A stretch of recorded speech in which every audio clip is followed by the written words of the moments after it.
Hi Taurus! Welcome in this is your reading. Be open-minded po, hindi po halos lahat makaresonate. Thank you nga po pala sa mga nagsusubscribe at sa mga bumabalik. Maraming pong salamat. Start na tayo Taurus. Ano yung mensahe sa'yo? Give me the message for Taurus. Ano yung mensahe sa'yo?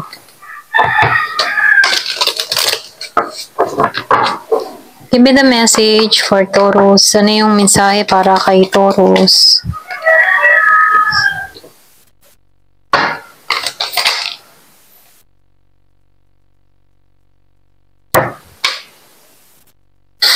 Yung iba sa inyo, meron ditong tao na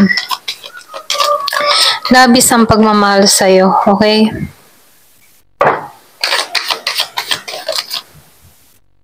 So, nakikita ko dito na marami siyang natutunan sa connection nyo. Ganyan. Marami kang naranasan sa tao na to na humubog sa'yo at ganun din tong tao na to. Yung iba sa inyo meron kang kadiling na Scorpio, Cancer, and Pisces.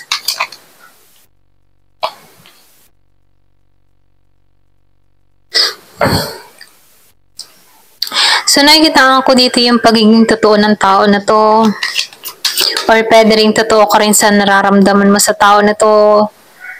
Yung iba sa inyo nagkakakilalan kayo ng tao na to or pwede rin kasama mo na to. Kumbaga, nafe-feel mo dito na secure ka sa tao na to. Ito rin nafe-feel ko. Kaya lang may time na na-stuck ka pa rin dito. Pwedeng meron kang takot or pwede rin meron kang yung pagkabahala na nararamdaman. Pwedeng takot ka dahil baka mawala to sa'yo, ganyan.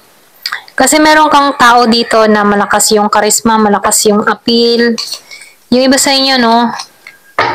Pero ganun pa man, nakikita ko dito na totoong mahal ka nito, okay? So, itong tao nito ay matalino. Hindi to basta-basta maloloko. Medyo tahimik tong tao na to. Mapag-observe siya dito. Okay? Yung iba naman sa inyo, nakikita ko dito, meron kang mga ginagawa sa social media na pumapatok sa masa. Meron kang, yung patok sa masa, okay? May pagkilala na nangyayari sa'yo. Kung ano man yung mga ginagawa mo sa social media, nakikita ko dito na maraming humahanga sa mga ginagawa mo. Baga, nakikita ka ng tao na to na ideal or pwede rin sabihin magaling, maganda, okay? Parang nasa iyo na lahat. So, nakikita ko dito yung paghanga sa'yo, kung ano man yung ginagawa mo, kung kumakanta ka man, sumasayaw ka man, or kung ano man yung mga pinaggagawa mo sa social media, nakikita ko dito yung pagkilala or nakikilala ka na ng mga tao. So, meron ditong paghanga sa mga ginagawa mo. Ganyan. Nakikita ko rin dito, meron ditong nagiging mapalad lalo sa kaperahan, nagiging matagumpay siya dito. So, pumapabor sa kanya yung swerte, okay? Kumaga yung kapalaran ay nagiging pumapabor sa kanya. So, nakikita ko dito yung abundance na nangyayari sa tao na to. So, nakikita ko rin dito, yung iba naman sa inyo, meron ditong biyaya na dumarating sa'yo. Nagiging maganda yung takbo ng iyong negosyo or pwede rin sabihin nagiging mapalad ang iyong trabaho ngayon dahil maraming pumapasok na biyaya akong nakikita dito. So, nafe-feel ko rin dito, kung ano man yung mga tinatrabaho mo, meron ditong malaking bunga, okay? Bunga ng pinaghirapan mo ay makakamtan mo na. So, nakikita ko rin dito, meron kang maaalisan dito. Yung ba sa inyo nakaranas ka dito na sigawan, maliitin, bulihin. So, nafe-feel ko dito makakaalis ka dito or maaalisan mo to, okay? So, nakikita ko rin dito, yung iba naman sa inyo, andito ka sa moment na nagiging peaceful ka sa nangyayari. Yung iba, hindi halos lahat. So, meron kang mga hiling na natutupad, nagiging kang blessed sa mga ginagawa mo, sa tinatrabaho mo. Yung iba naman sa inyo, merong blessing na parating kung nag-iintay ka dito na magkaroon ng baby. So, nafe-feel ko dito, meron ditong magkakaroon ng baby. Okay? Ito rin nakikita ko, may pagbubuntis na mangyayari. May mga anak, ganon. Give me the message.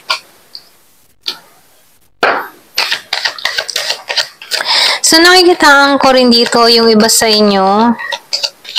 Meron kang mga tinutuklas na lihim or meron kang inaalam, meron kang curious na tao or meron kang tinutuklas sa isang tao. Nakikita ko dito meron tong mga nililihim sa'yo na kung saan andun yung pagpapursige mo malaman yung information kung ano yung nililihim ng tao na to sa'yo. Ito rin nakikita ko dun sa iba, no? Or pwede rin meron ditong tao na may nililihim, okay? So, nakikitaan ko dito yung renewal or pwede rin sabihin bagong simula. So, nakikitaan ko dito meron ditong nais ng bagong simula, bagong yugto, or bagong pakikipagsapalaran, ano, plus bago. Ganon yung nasa mindset ng tao nito. Gusto niya bago ang lahat. Ayaw niya na ng luma. Ganon. Kasi nahirapan na siya sa luma dito. Ito rin nakikita ko. Pwede rin gusto ng tao nito or umaasam to ng pagbabago dahil nahihirapan na siya. Lalo-lalo na sa financial na kinahihinatnan niya ngayon, ano. So, nakikita ko dito andun yung pagnanais ng tao nito sa pagbabago. Gusto nito na magkaroon ng panibagong simula, panibagong yugto na kung saan, ano, merong magandang idudulot. Gusto niya lahat ay bago. Ito rin nakikita ko.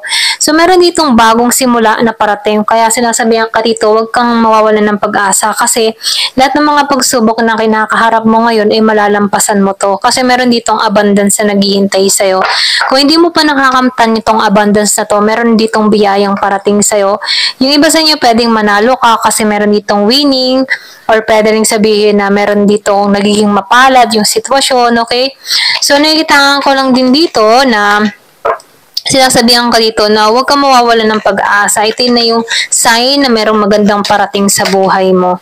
Ayan. So, meron din ako nakikita ditong pangingibang bansa, okay? So, meron ako nakikita dito, yung iba sa inyo, meron ditong bagong simula. Meron ding bagong pag-ibig dun sa iba. Ito lang nakikita ko. Yung iba naman sa inyo, meron kang nakikilala, bagong pag-ibig, pwedeng sa ibang bansa, kung nasa ibang bansa ka, or pwede rin meron kang nakakausap online. Meron ditong pag-aapaw ng pagmamahal, na kung saan, ano, nakikitaan ko dito magiging masaya, magiging matagumpay ka sa tao na to.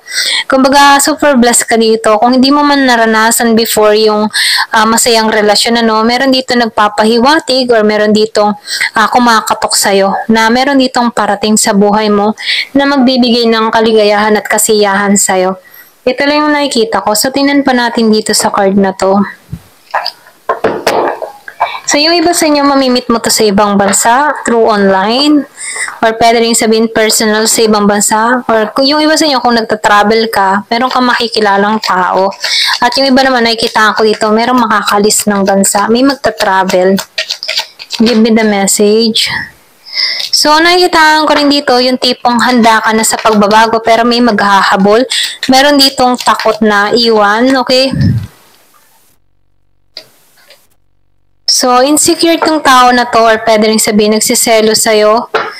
Takot siya dito. Lack of confidence or mayroong mga takot siya nararamdaman. Feeling niya hindi pa siya sapat, ganyan. Malaki yung insecure niya to sa katawan. So, nakikita ko dito. So, meron ditong magiging masaya, lalo-lalo na sa passion. Pwede new person tong parating, tapos ka na sa past, sa nakaraan, kung meron ka mang nakaraan dito. Ayaw mo na nakaraan, gusto mo yung bago, gusto mo yung magiging masaya na yung love life mo. Dun sa iba sa inyo. So, nakikita ko dito, meron, yung iba sa inyo meron kang secret admirer, meron dito tinatago yung totoo niyang nararamdaman, nagpi-pretend na walang interest sa'yo, pero ang totoo ay talagang gustong-gusto ko ng tao na to, okay? Yung iba sa inyo pwedeng katrabaho mo to. So, nakikita ko rin dito, meron ditong magiging masaya, okay? Kumbaga magpapatuloy ang kasiyahan, kaligayahan mo. Meron dito nag-iintay na masaya, pangyayari sa buhay mo, na kung saan ang dulot nito ay talagang iba sa pakaramdam, okay? So, parang kang isinilang muli. Ito lang yung mensahe, panibagong chapter, panibagong yugto. So, naibalik mo muli yung sarili mo. So, nakikita ko dito yung transformation na nangyari sa'yo. Nagbabago ka ng pananaw, nagbabago ka ng mindset, or pwede rin sabihin na nagmamatured ka na or nag-grow ka na, okay?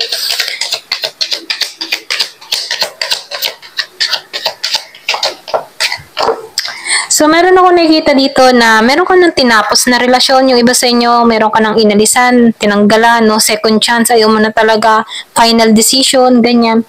So, meron ako nakikita dito, nag-break up, separation, okay? Kumaga, nag-final ka na dito, ayoko na. Kasi meron ka ditong tao na nagtrato sa'yo ng hindi patas, silent treatment, or pwede rin ikaw nag-silent treatment ka sa tao nito, tinitigilan mo na yung pattern dito, ayaw mo na, ganyan, no second chance. Doon sa iba sa inyo, no, ayaw mo na, ayan.